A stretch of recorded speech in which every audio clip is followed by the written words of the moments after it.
धीरज लाल हीरालाल अंबानी 28 दिसंबर 1932, 6 जुलाई 2002, जिन्हें धीरू भाई भी कहा जाता है, भारत के एक चिथड़े से धनी व्यावसायिक टाइकून बनने की कहानी है जिन्होंने रिलायंस उद्योग की स्थापना मुंबई में अपने चचेरे भाई के साथ की। कई लोग अंबानी के अभूतपूर्व उल्लेखनीय विकास के लिए अंतरंग पूंजीवाद और सत्तारूढ़ राजनीतिज्ञों तक उनकी पहुंच को मानते हैं, क्योंकि ये उपलब्धि अति दमनकारी व्यावसायिक वातावरण में पसंदीदा बर्ताव द्वारा प्राप्त की गई थी। लाइसेंस राज ने भारतीयों को दबाया।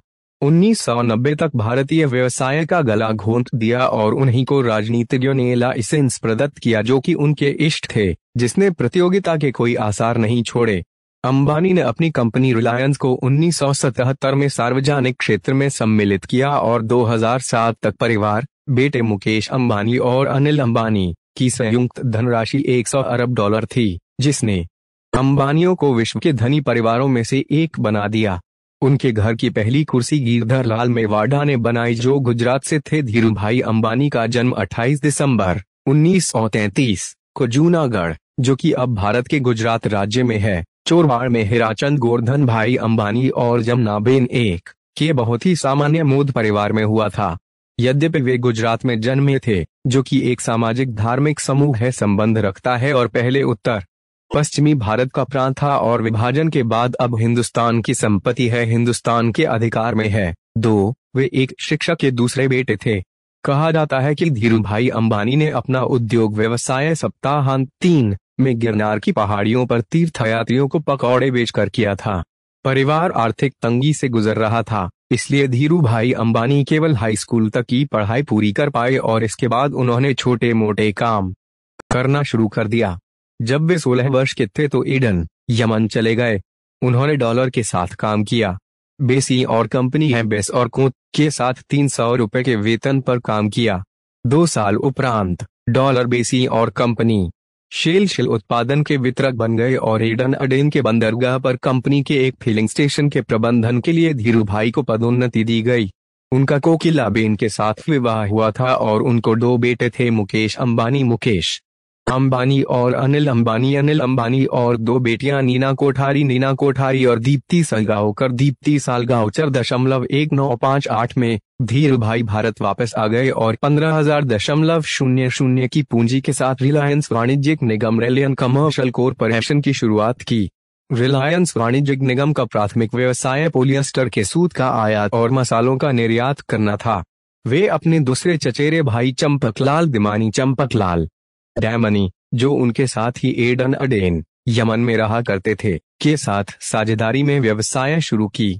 रिलायंस वाणिज्यिक निगम का पहला कार्यालय मस्जिद बंदेर के नरसिंहनाथ सड़क पर स्थापित हुई। यह एक टेलीफोन, एक मेज और 3 कुर्सियों के साथ एक 350 वर्ग फुट का कमरा था।